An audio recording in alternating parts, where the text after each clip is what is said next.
totally messed the rug up. Good morning. We are live out there on Instagram and Facebook. Just give us a second. We get started. Yes. Getting started this Saturday morning. I hope everybody is good. Sun is shining. Weather is supposed to be like 60 degrees today. It's gonna be nice. Sure. Yeah. It's gonna be nice. We're getting ready. Spring is here. Yes, finally, right? Chicago got late spring, but because I don't know what this weather has been doing. Bipolar weather. We should be used to it, but yeah, absolutely. That's all we know. I truly appreciate you, just inviting me. I just guess it's absolutely. I'm truly grateful that they made it happen. So I appreciate you. No, thank you for answering the call. I appreciate it. Yeah, for coming through. I gotta give more of the team to come through and tell their stories. Yeah. And just share with the people. So I'm excited. Yeah. Especially with the goals we have, and the amount of impact we want to make, and the people, the lives we want to change. It's gonna be for what we're gonna have. Yeah. Right. Yep. No, I'm excited. We ready? Give me 1 second. Can I ask you to move? I'm losing your arm on this side to move a little bit towards Jillian and bring your mic with you. And you're facing me. Can I have more of your body facing Jillian? Because you're going to talk to her probably. Yeah. Okay, so this way. Yeah, he can go right in front here. Of your microphone. Yeah. We're getting set up, everybody. So just give us a second.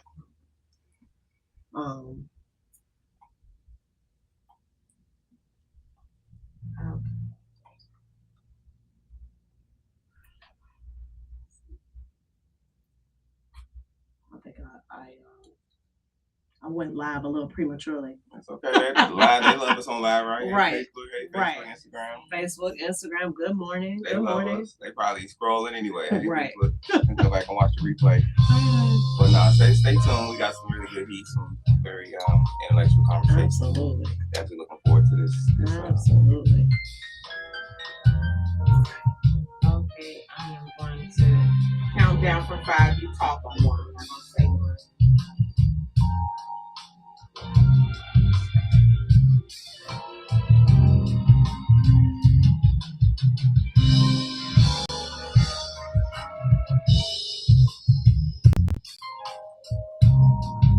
5, 4, 3, 2.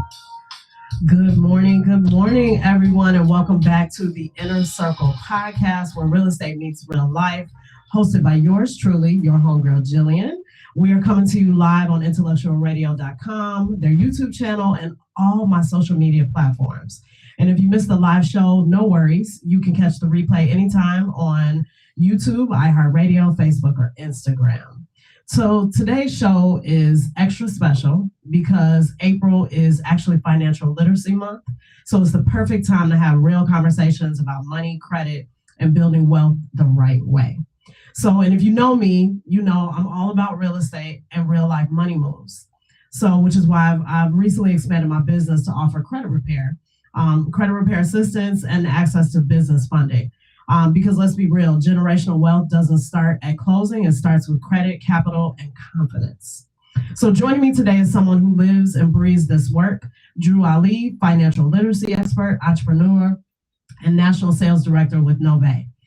He's here to break down everything from credit and debt help to business funding and what it really takes to level up and build legacy the right way. So if you're a buyer, investor, entrepreneur, or just tired of feeling stuck financially, this episode is going to be for you. Call us live at 708-223-8953 and join the conversation. Grab your coffee, your tea, your mimosa, whatever it is that you need to get comfortable, and let's get into it. So Drew, before I have you introduce yourself, I've been doing this thing. I've been doing quick icebreaker questions. So don't mind me, but I like to do fun things to get my guests ready to go. So if you could give your 18-year-old self one piece of financial advice, what would it be and why? One financial advice? Yes, one piece. Yep. Put a minimum of 20% of your income away and never touch it again. At minimum. Tuck it away 20%. And let it compound. Absolutely. So savings is safe. Yeah, well, I like to call it investing because your savings, you can't save money in this day and age in America, right? You saving money, then the dollar value drops every day, so you can't really save money. I like to say you tuck it away to invest. But saving, I guess that's the technical term, but I like to say you put it away to grow for you. So at a compound interest, that makes a big difference. So 20% is what, that's good. That's solid advice. I like that. My mentors gave it to me, so That's a minimum. Okay, so Drew, tell people who you are, and we want to get into a little bit about your story. So, sure. Well, yeah. you touch a little bit.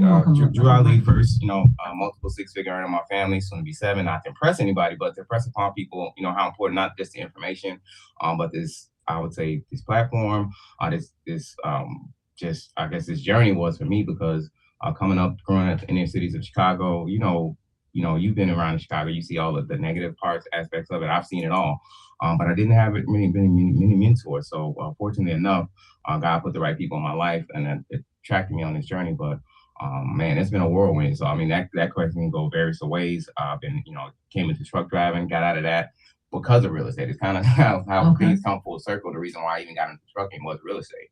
You know how all of that comes back and ties to credit. So like it's literally coming full circle for me. The main reasons why I went on my path was financial illiteracy, not having access to capital. But that changed everything once I got this information and started to apply it, and it actually shifted my mindset.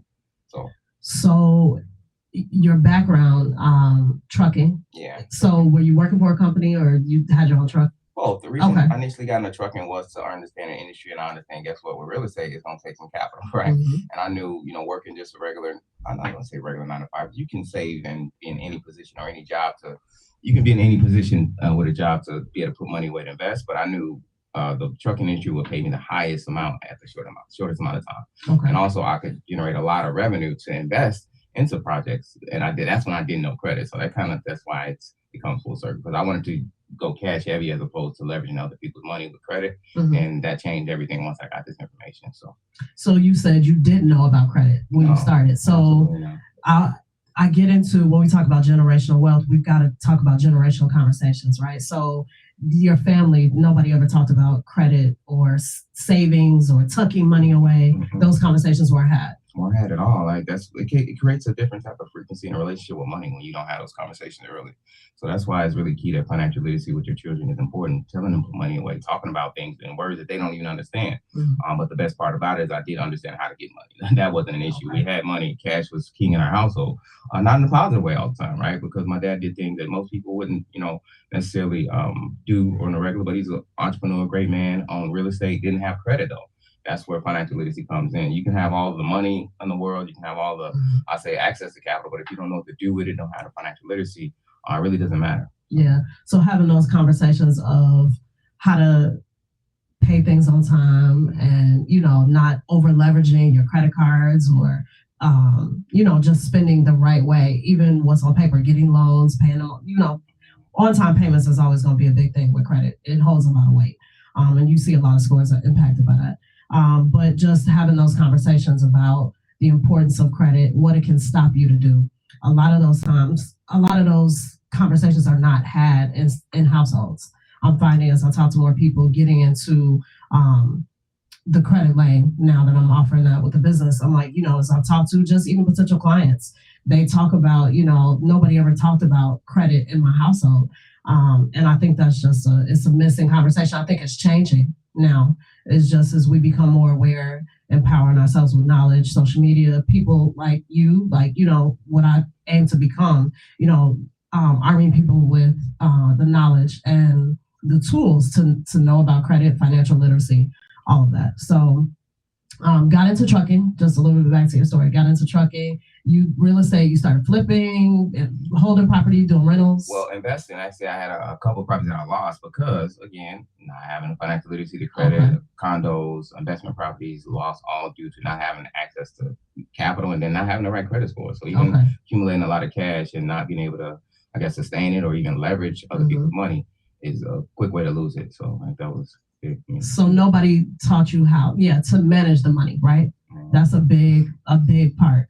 Yep. So fast forward to trucking, who kind of introduced you to like, okay, I got to get my credit together. I got to get the funding. I got to start managing my money better. Well, actually, my mentor, man, I definitely want to give it back to him. Thank God for him, because we were having these conversations, but we didn't necessarily even come up with these conversations. So that was the big thing, is understanding the industry that we're in. We both come up through high school, going into trucking, knowing like, hey, we want to leverage you, we want to expand, but more importantly, we want to help other people.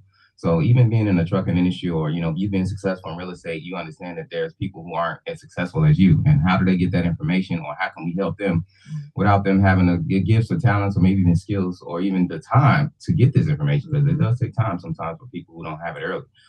So for me, that was a game changer. Okay. So fast forward to you and your mentor, and I'm assuming we're talking about Joe.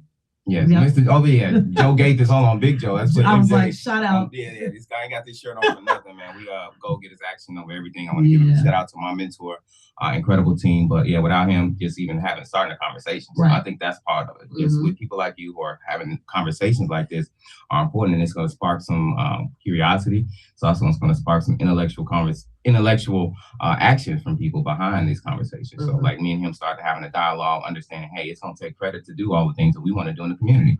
And after that, it was game on.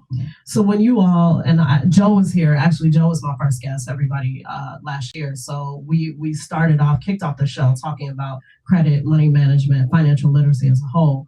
But when you and Joe started, building this network that you guys are still building, you're doing great, but was it hard to bring people on board to that conversation when you start talking about money and credit with people?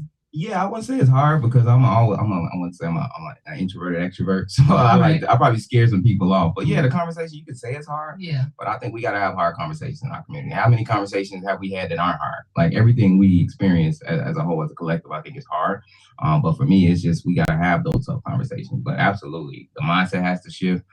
People have to understand why we're even bringing the information to them to even receive it the right way, and then understand how important and the parallels that it actually the certain dynamics how it affects their lives every day, whether they know it or not. Right. So when we talk about it, you hear the term financial literacy, like what comes to your mind? Like what's the first thing? Overall, it's not just money. It's all right. Are you is the right side, left side? Are you an employee? Are you an entrepreneur? So it's all of that. It's we could break that down, because that's when I first met Joe years ago. That is the first exercise that he did in a room. And I think that is so impactful for people, because they don't, and almost you have to see it done in person. But he does this thing where he gets up in front of the room and he breaks it down a little bit. I can try to do my best with it, right? He explains the difference between, certain mindsets. Like if a certain amount of people are at a certain level of success on one side of the room, our goal is to bring everybody from the right side. If you're, let's say not have the information, don't have the financial literacy, don't have the, the execution, we want to make sure that everybody on that left side has that, if they're willing and they're ready to do that. So our goal is to take people from the left side, right side of the room, and put them on the left side. So go, Joe, you got to get in the room. We have our Thursdays level up events, so you definitely want to come out and follow us on Facebook and Instagram, but you can see that in person. I can't do it as eloquent as he does, but he pretty much explains that you want to have the mindset of bringing as many people as possible to that right side, because it actually can change the dynamics of their life, their household, and more importantly, their legacy. Right. So, and I know you guys get a lot of people out to your networking events. So when you think of, like, so many folks have a hard time when it comes to talking about credit and money, we kind of touched on this a little bit, but I want to go back to it. And then even funding, or even just asking for help or asking for money. Why do you think that is? It's a tough conversation, and really it's private for a lot of people. They don't want to talk about money, and we're in a generation of microwave success, microwave mentality. You see somebody on Instagram and you got to have it, and that's why a lot of people don't want to have that dialogue. But if we can be real, we understand the statistics. Most people aren't thriving in 2025, so we can just have those real conversations with people and let them know, hey, everybody at some point has had a struggle or going through a struggle, or you're about to go through one. Right. So I think collectively we just need to lock arms with each other and just have those conversations. I would say with our inner circle. That's why I love this podcast, because that's an inner circle conversation. Right. A lot of times you don't want to publicize our failures. You will never see anybody telling you I got $10 in my bank account. Yep. They'll tell you they got 10,000. Yeah. Right. So, but guess what? That same person that had 10,000, they had $10. Yeah. So, I was just gonna piggyback off of that and say I think people are embarrassed to talk about where they are. Even this year, I mean, this year is turning out to be interesting year, but it's a rough year for a lot of people, and especially for entrepreneurs. We're watching the markets, just different things that are happening in different industries. So it is tough, and a lot of times we don't share those conversations with our inner circle. So everybody that I've been having on the show, I've kind of asked, like, what are your conversations with your people, whether it's family or friends? Like, are you talking about your business? Are you talking about how hard it took to get there? Are you talking about, what it takes, or what your plans are for the future? Like, are you having these conversations? And so that's why I kind of wanted to ask, like, why do you think so many people have a hard time when it comes to money? And I just think it's a matter of perception of this person. I know they have more than me, and I'm not going to stand here and say I have less, or that I don't know. It's, just coming forward and saying lack of knowledge or understanding. So I think people have a hard time with that. They do. It's like they don't keep their eyes on their own paper. Like we got different tests, right? You got that paper there. If I'm keeping glancing over what's over there, I'm never gonna be able to focus on what's over here. So a lot of people, like you said, they look at other people's lives and they, I guess, want to have those things, but not knowing their journey is theirs. Right. So. What do you think is like the biggest credit myth? I like to ask that question to anybody in the credit industry that I bring on. Like, what do you think is the biggest myth with credit, or that people think that's not accurate? That it can't be fixed. That's the biggest myth. People still, in 2025, y'all, people still believe that there aren't things and laws and mechanisms in place to help them get their life back. If there are laws in place on the books, that Fair Credit Reporting Act, right? You look this up, not true, enacted in 1971, that gives any American the right to, correct their information. And a lot of times, I would say 90% of the time, these companies are in the wrong anyway. They're buying and selling you information without you having access to it. So it's only right that you get access to that. One of the most powerful financial tools you can have is your credit score, your name. So if you don't have that in order, everything else is kind of a wash. Yeah, so that myth kind of goes back to what we were talking about, just lack of understanding, or people knowing like what's real and what's not. I tell people this all the time. There's a lot of people out there that are going to tell you they can do credit repair. Get with a reputable company, like who we're with, I'll say, that have results and that have testimonials with people that are, addressing their credit and they're seeing positive results. And so, I just think you got to do your research and believe that things can change, like you said. Absolutely. You got to know it. A lot of the information. I like to say, we're not we're not a credit repair company. In fact, I despise credit repair companies because they are in business for profit, right? They want to make money on your bad credit. Us, we're just a resource to help you get to the next level, which is way different. We're going to educate you, walk you through step by step, hold your hand, educate you, more importantly, because even getting access to the solutions and not having the education, we'll be right back in the same situation. Absolutely. So our goal is to educate you first, more importantly, so you can actually pass that down to never be in that situation again. Yeah. So being in that situation again, let's talk about like what are some of the biggest mistakes in you talking and working with people? Like, what are some of the biggest mistakes that you see people making with their credit? Like when they come, I'm sure you've had people walk up to you and say, okay, Drew, this is what I got going on. So what are like some of the biggest mistakes that you see people? So many. Number one, applying for things while you're working on their credit. Just crazy things like getting a late payment while you're in the process, right? That's crazy for something minor, as small as like a kickoff account, right? Something really inexpensive that can throw your process off 6 months to a year. So a lot of times people don't realize, put those bills on auto pay. Like some late payments are some of the hardest things to come off of your credit. And you want to make sure you don't get them because they are one of the biggest impacts. So, and I know I'm going to ask this because I get asked this a lot. Can late payments come off? Absolutely. Okay. Yeah. What else can come off? Everything. No, I'm just saying. But anything that's inaccurate, erroneous, or affecting your credit in a negative way, that's not really actually your account. Because even after 180 days legally, a lot of these debts are sold to collection companies by law, not just by what Drew's saying. They're legally not even your debt.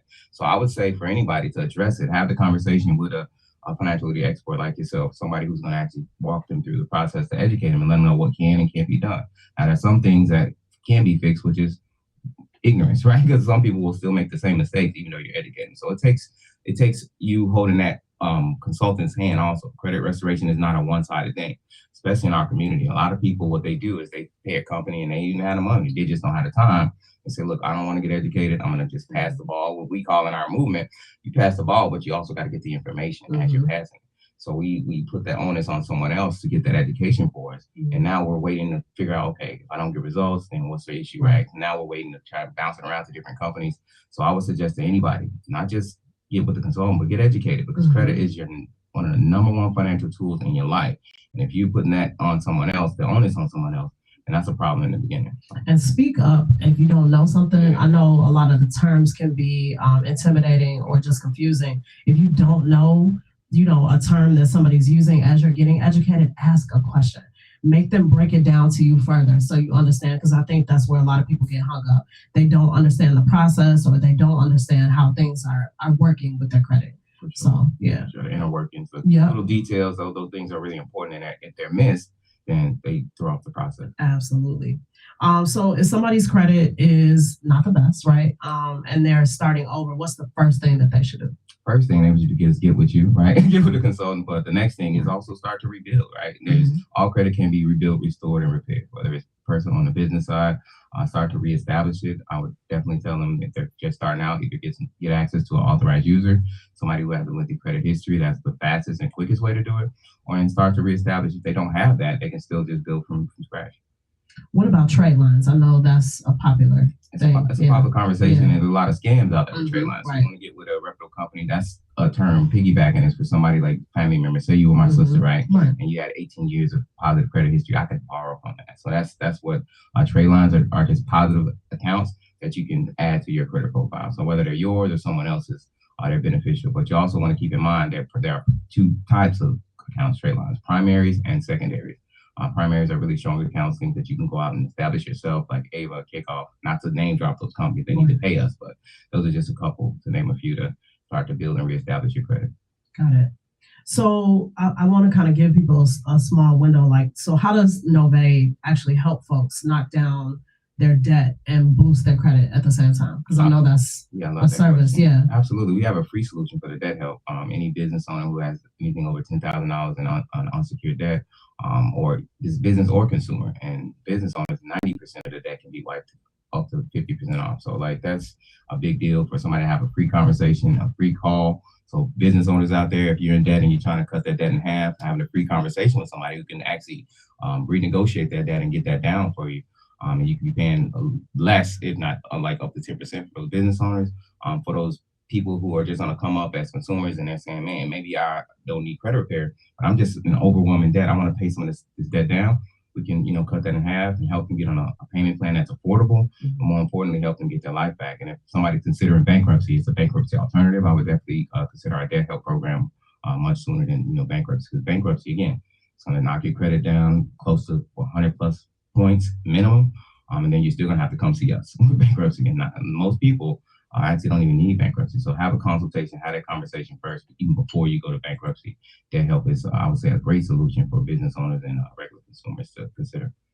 So you brought up business credit, and I kind of want to speak more to people out there that have businesses, because we know a lot of entrepreneurs out there. So let's kind of talk about business credit. So how is that different? How do you define that different from personal credit? It's the cheat code. It's the cheat code. Okay. America is business. We're in a capitalist country. So if you don't own a business, you're being leveraged by a business. We just put it like that. So personal credit is just to get on the other side.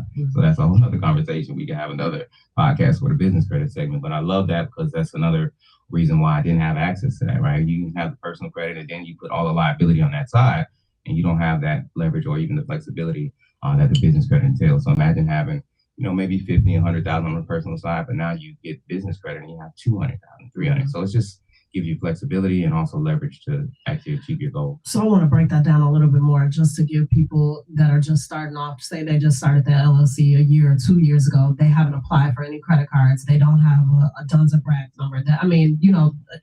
Hopefully they have an EIN, but I'm like, just going down to the minor steps. What's a tip that you would give a business owner to say this is the first thing you should do? Fundability. You have to be seen. If your business, all the information is congruent, like your address, your email, all of the things that a bank can identify your business for, those are the things that get most people denied, and those are the things that most people miss. And even as small as their name, right? You want to make sure that your code is even fundable. So check your fundability factors. We do that free with NOVAE. Yes, plug, shameless plug, right? Absolutely. We can check that for free. You get with the right person that can have a consultation with you. The first thing is make sure that business is even visible. And that's 90% of businesses are out of the whack with that. Absolutely. So the name, the address, the phone number, you're on Google website. Absolutely. Yes. Yeah. Your footprint, your digital footprint or realistic footprint is out there. Yeah. Right. 411 directory. So making sure that is out there, because when they look you up, then they can't even see you. Then you're definitely not getting any money. So okay. So someone's like, we talked about first step. So just getting started, first step, breaking that down, visibility. Any other tips for like business funding? So access, getting the money, like applying. I know you said, you have to have a physical footprint. We just talked about that. But any other tips? Because I know some people that have applied and they have all that and they still can't get approved.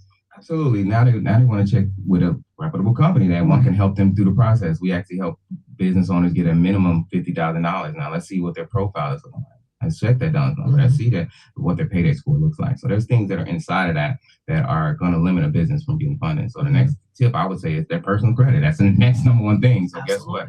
Business owners don't realize that you might have to personal guarantee some things at first, right? To even get in the door. I would do that for most business owners.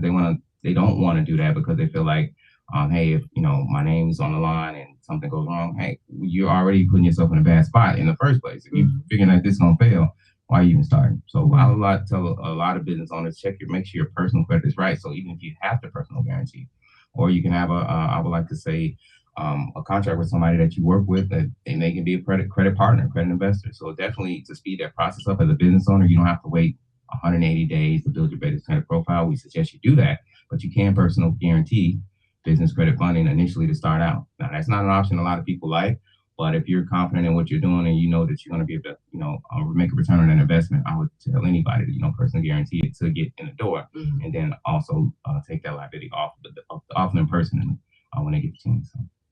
So aside from footprint, I think also your bookkeeping, your records, like if you're making a revenue, because different business loans, they require you to have a minimum revenue annually, right? Yeah, absolutely. So I think stuff like that is important too. Yeah, it is. Well, we do have a program where even startup businesses they can come in with the credit score. That's what I spoke with on the first part, is just personal guarantee in that. You can do that, but also like having revenue, you can get funded just on basis of you being having consistent revenue. So those things are definitely gonna help businesses get funded. So let's move a little bit, talk about generational wealth. That's a big push for me. That's kind of what this show and why I got into real estate, generational wealth. I believe real estate is a major vehicle to get there. So when you hear generational wealth, what does that actually mean to you? It means legacy to me. It means 3 generations down the line, people still be talking about me, because most people, they hear they're expiring, right? I don't want to expire. I want people to remember my name, and not just people, the lineage that I, actually put out here on this earth. So I only say that to say, most people, like I said, they'll never remember their grandmother or their grandfather. If they do, they don't have anything of significance, right? So we want to have something that we can pass down where your grandchildren are talking about you, and not just talking about you, but they benefit from the foundation that you've laid down, whether it be real estate, whether it be investments, or whatever that could be. But I definitely think that generational wealth is something. It's a thing that we should have conversations about regularly. It's not talked about enough, and we should have those conversations early, even if they're uncomfortable. So do you have those conversations with any youth? I'd like to ask that question to my guests, because I feel like a lot of us don't do enough as reaching back. And I know we have platforms, right, where we can reach the younger generation. They're hearing about generational wealth. I just don't know that they really understand it. So are these conversations that you're having with you? Absolutely. Thank God again for my mentor. We are going into schools and they actually went to our old high school, man. That was a very phenomenal thing to be able to go and see the youth that, we walked through those doors. We've been in those lockers, been in those classes, to be able to share with them some of our success, give them some insight on some things that they can start to establish early, because those things aren't talked about even in school. So we were fortunate enough to be able to go back to those schools. That's why we do what we do, Queen, because if we don't save us, nobody will. So I feel like if we don't have those conversations with the youth early, they're not going to be had, especially if we're relying on a system or we're relying on anything outside of our own communities. It's really not going to happen. So I definitely the onus is on us. Got it. What are some of your goals as far as, I know you built a business. I kind of want to get into that a little bit too, because when we talk about generational wealth and legacy, you built a business, right? Whether it be with NOVAE or, even the trucking company, you've laid the blueprint of being an entrepreneur and starting a business. So let's talk to people about like your business journey, your entrepreneurship journey, and what your goals are for the future. Oh, my goals are to create millionaires. Multiple experiences, get other people to see what I see, in a sense, right? Or more importantly, to impact their legacy. It's not just about me. So I always felt like, the Most High would always put me in a position to be okay. I think all of us are at some point always well taken care of. So how can we make sure that our people thrive? So that's really what my goal is, to impact others, create multiple 6 and 7 figure earners with our platform and just my reach and my availability to be able to impact entrepreneurs, business owners. I grew up almost forced into entrepreneurship. You know, when you see entrepreneurs, it's like you almost can't turn it off. So for some people who don't have that, you either have it or you don't. Have it, yeah. And it looks attractive. It's very hard. It's very hard. Very hard, and people don't talk about the hard part enough. But I talk about it. Yeah. It's hard, even just keeping.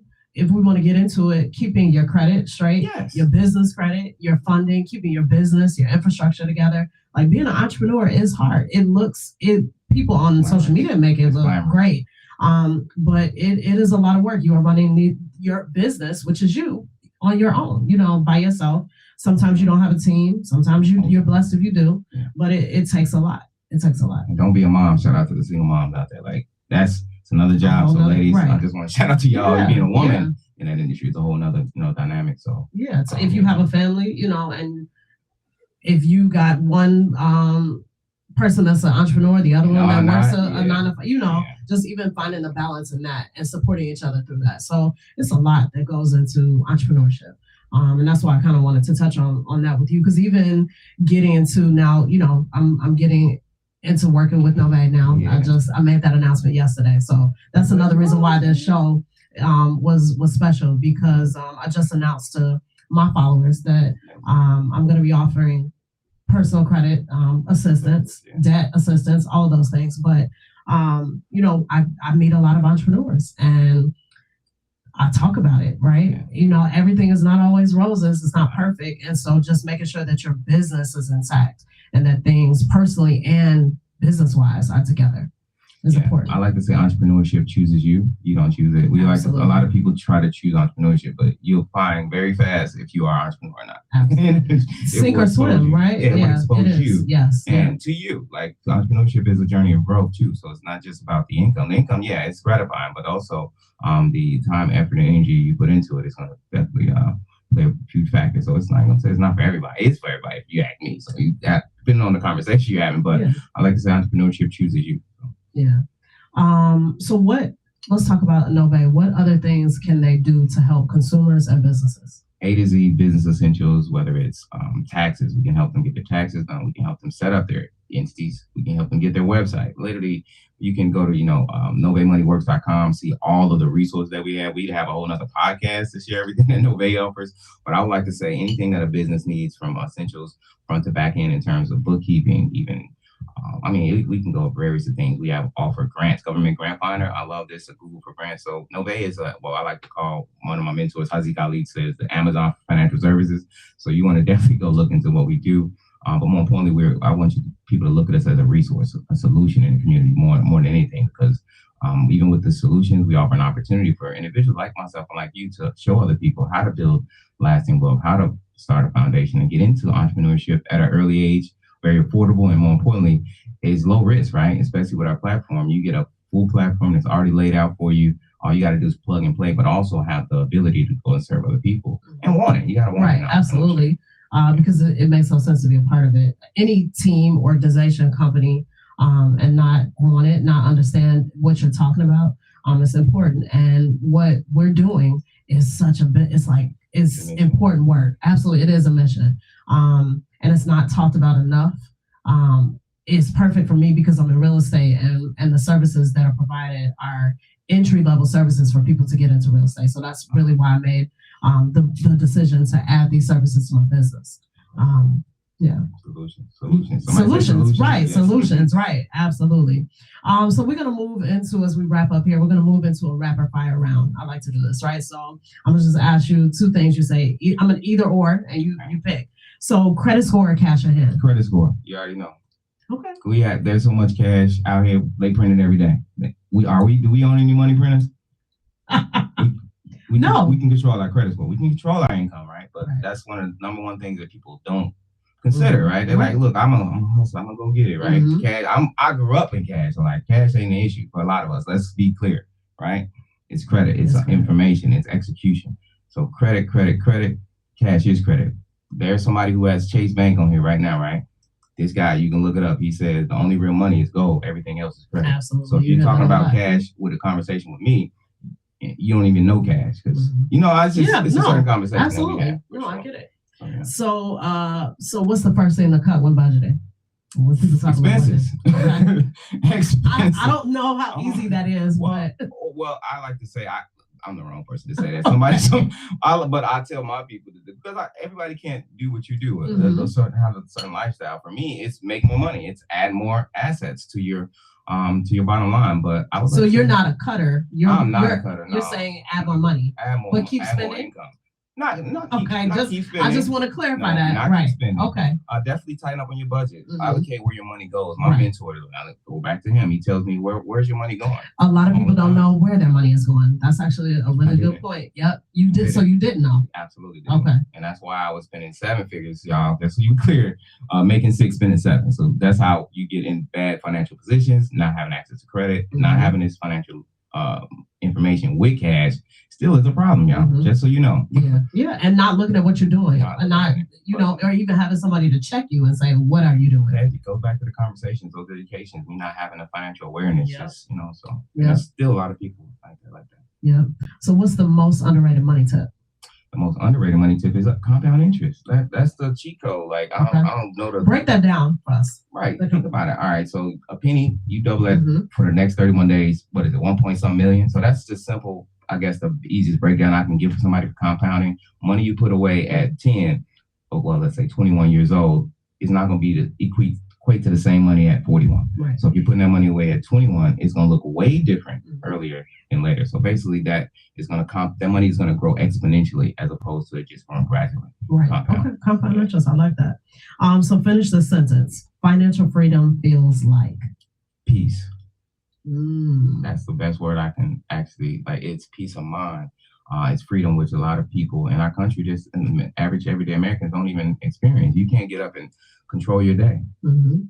I love that. Is that not a problem? Yeah. That's the best way I can put it. Okay, peace. I like that. So what's your favorite book, podcast, or mentor that changed your money mindset? We're not gonna shout out to Joe. We've already we definitely shout out to Big MJ. Favorite book, podcast. Well, of course, this is my first podcast, so thank you. It's gonna be my favorite, of course.